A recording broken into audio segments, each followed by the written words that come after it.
ঠাকুর এসেছে।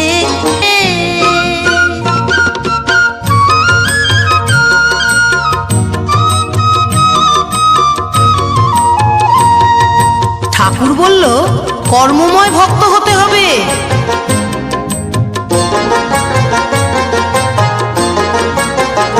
ঠাকুর বলল কর্মময় ভক্ত হতে যে হবে, দীক্ষা নিয়ে ডাকলে আমায় সহজে পাবে।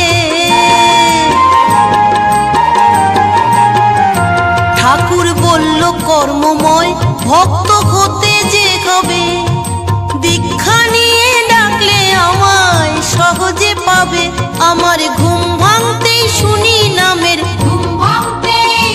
দিন রতন বলে শুনি নামের ধ্বনি উঠেছে, নামের ধ্বনি উঠেছে।